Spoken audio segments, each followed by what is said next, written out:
I'm going to start with a disk. Let's add this one in, then let's enable the wireframes. I'm not going to make any changes to the disk. It has 16 segments, which is perfect. It is probably the most balanced, amount when it comes to modeling 3D shapes. It's not too low, too high. So let's go with it. I will make this editable. Then delete the left side completely. Once I've done that, I will move the points only so that the gizmo stays at the center. Let's go back to the model mode, and as you can see, the gizmo is at the center. What this is going to do is it's going to allow us to mirror this to the left side. Speaking of that, let's do that. I will drop this one into a simple symmetry, and then I suppose we can delete those points along the Z as well. I just need to enable the Z in the options of the symmetry. Okay, that was quite simple, but what about the bottom part? Firstly though, let me move this to the left a little bit more. I'm just trying to follow the images we have over here. Now I will go to the top view, I will go to the front view and add in a reference, because what we are going to model is, as you can see, is a very precise shape. It is supposed to be a perfect circle. So in this case, we need a reference point, which is going to be a disk or a cylinder. Let's add this one in, then change the orientation to Z so that it faces us. And let me go to the symmetry and turn off the planes. It is a bit confusing. Now I will select the cylinder, move this down over here. But the thing is that I have no idea what's going on with that disk. So why don't we give it a bit thickness? I will go into edge mode, double click on those edges, hold down Control and move these down over here.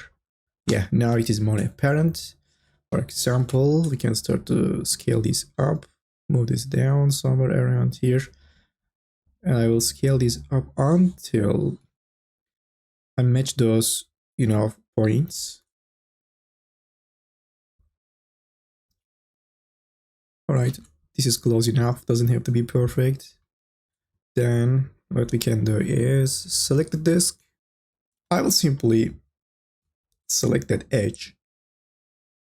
I don't think we need to select the other ones. It is going to make it more complicated. So let's just select this one, hold down Control and keep extruding this around until we reach that point.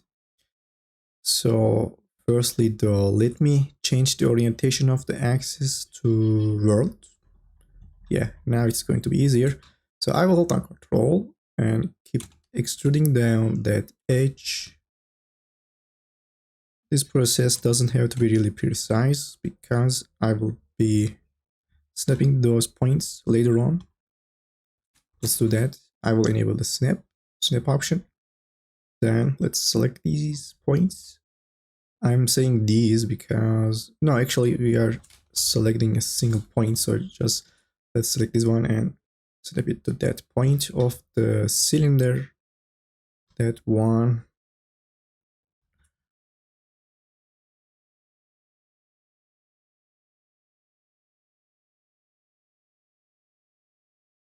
Finally, this one. Now I will select the rectangle selection tool and move these points around. Let's also turn off the snap.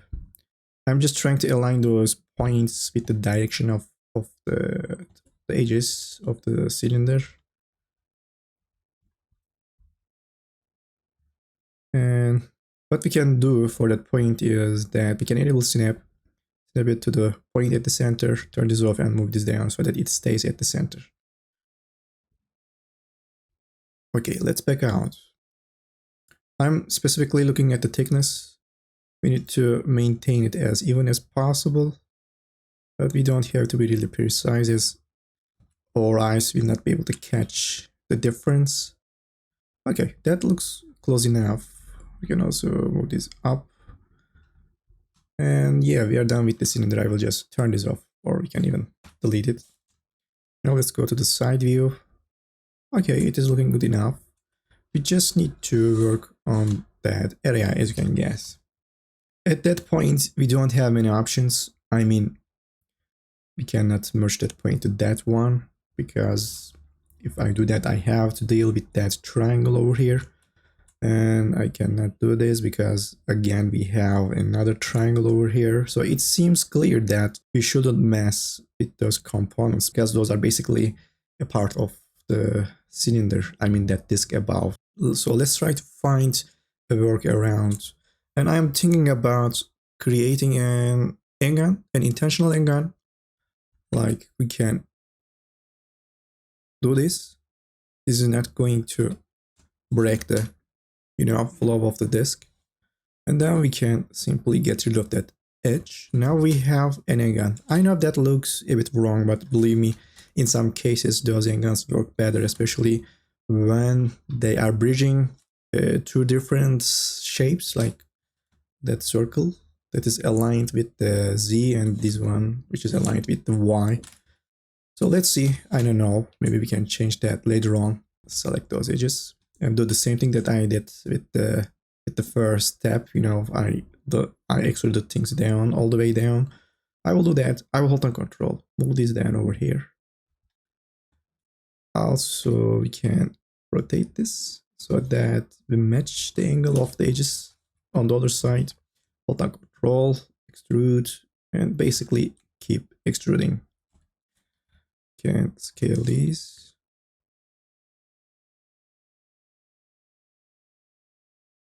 But it has just occurred to me that the thickness is wrong. We need to maintain that thickness. So let me Control Z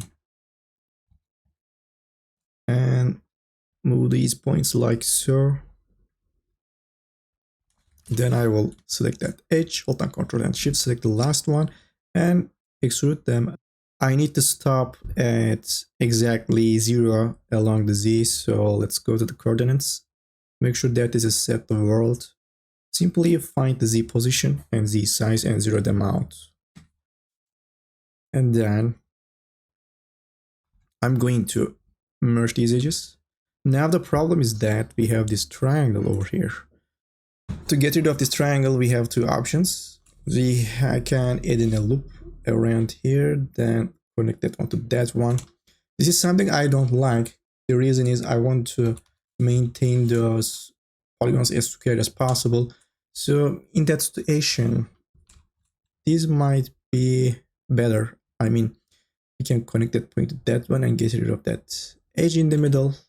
Let's firstly adjust those points around to be sure about the surface. I will move these along the Z, then I will go to the front view and start to move things around along the X because we need that curve over here. I will do this by eyeballing. I don't think we need to use a deformer.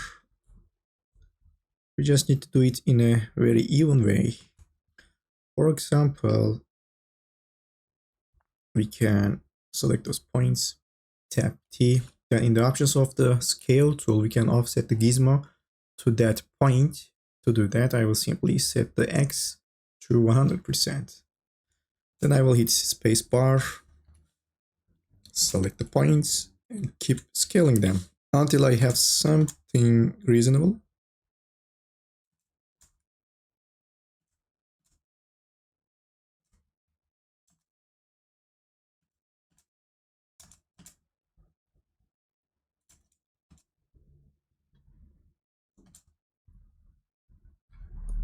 Is this too much?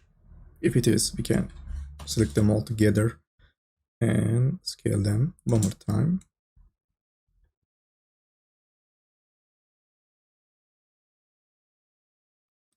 We need to bridge these edges, obviously, so I will hold down Control and Shift, select the last one, hold down Control and extrude them along the Z. We need to flatten these out along the Z to use the symmetry, obviously. So let's come over here and zero out the Z position and Z size. Perfect. Now we can select the polygon pen tool, hold down Control and bridge these edges. Now we need to see the subdivided result. So let's drop this one into a subdivision surface. Firstly, we need to enable the weld option. And then we need to, sharpen up those edges. But instead of using the bevels, I want a temporary solution. So why don't we select edges that we want to sharpen up firstly and weight them up, right click, weight the subdivision surface. This is going to give us a preview of what shape is going to look like when we add in the bevels. By doing so, we are doing a very non-destructive, adjustment to the mesh. For example, I can see that I need to work around here because it doesn't look curved enough, if that makes sense. We can go to the top view. Yeah, that part is quite flat. So I can select these ones. I will enable the wireframe mode. I'm going to select those points. Let's make sure that we have the right ones, and then simply move them along the X so that that area becomes rounder. Yeah, exactly. Maybe a little bit more, and maybe we can move this along the Z a little bit. That looks really nice. We need to do the same thing to the bottom points. Okay, close enough. Also, a quick tip about topology. You usually want to stay away from poles, especially when they are on sharp edges. This is a sharp edge. Just look at the angle. It is more than 90 degrees. So in such cases, you need to carry this pole off to a better place or a safer place. If I enable the subdivision surface and enable the wireframe mode, you can see what it is doing. It is keeping that pole 1, 2, 3, 4, 5 edges, and the flow goes into different directions. First one, the second one, and just by looking at the shape of this polygon, you can see that there is some tension around here. Let me now try to bring back that angle. Although I like the fact that we have a very uniform surface, I just want to try that out. Also, this is going to help us to get rid of that tension over here. So why don't we merge those points like so, which is going to allow us to get rid of that edge. Now we have basically an angle. It has more than 4 points. Let's enable the wireframes. Yeah, this is exactly what I'm talking about. Now the flow is looking way better. Now the pole is relatively at a better place. Also, as you can see, the flow is following the details. Just keep an eye on that edge loop. It is following the circle in the middle perfectly. We have also another flow that is following the top surface quite nicely. The only thing that I don't like is the non-uniform surface. And it is clear why we don't have it, because just look at the size of those polygons. Those are supposed to be just like those. Is there a way to do that? We can try to add in a loop over here and over here, then connect them. That should do it a bit better, yeah. And this is also going to give us more control over here. We need a little bit more curvature. Okay, I'm really happy, which means that we can delete the tag. And then, oh, I was about to forget that part. We need to clean out those edges. I will hold down Control. I have the polygon pen selected. Hold down Control. Get rid of those ones. The question is, where should we go in? I mean, in which direction we need to add in those edges? Actually, the answer is quite simple, because if you look at the bottom part, you can see that we don't have any components on those polygons. So which means that there is no way that I can go in that direction. So all the edges should be in that direction along the Z. I will add in those in variable quads. Now we are good to go. I just need to select the edges that I want to sharpen up and bevel them. Hold down Shift, select the edges. Double check those edges. Look around. And that point is off. Let me correct it real quick.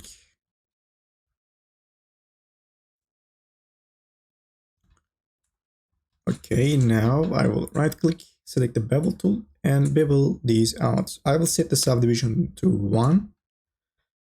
And then that's it. Unfortunately, in the newer version of the Cinema 4D, the solid mode is gone. I don't know where it is, but there is a workaround. We can set the depth to 100%. Let's hit Ctrl Z. Yeah.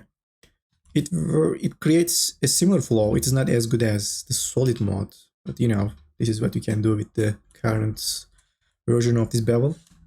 Now let's enable the subdivision surface. Our version is looking a bit tighter, so let's hit Ctrl Z and add in that bevel one more time, but with a larger offset.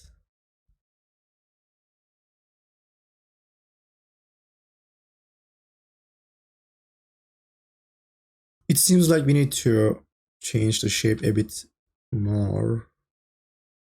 So let's select these, tap T, scale this along the X.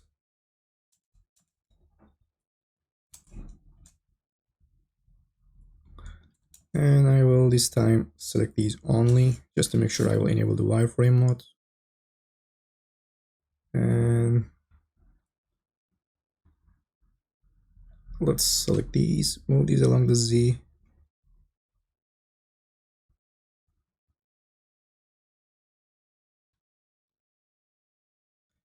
That means that we need to adjust those one more time. We need to be following the curvature. So I will move these a little bit more. We can also set this to normal. Just look around until you think that you grabbed that curvature nicely.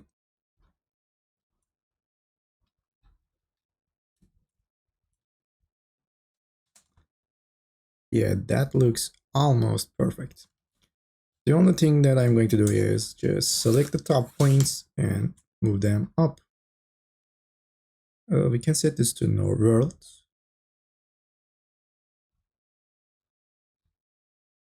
Yeah, it looks quite nice to me. Before finishing this up, I will select those polygons by holding the right mouse and move them along their normals, which is going to make this part a little bit softer. Let's select the normal move tool and move these along their normals. Actually, let's enable the Subdivision so that we can see what it is doing. Yeah, this is exactly what I need. We just need to correct those points at the center. Those are supposed to be exactly at the center, at the mirror plane. So let's go to the X position, zero that out.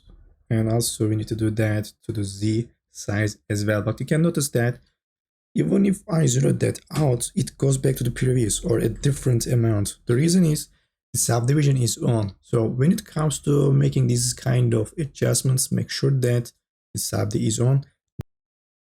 Then enable this back and the mesh is ready. So this is going to be it for this challenge. Thank you very much for watching and I will see you in the next ones. Bye.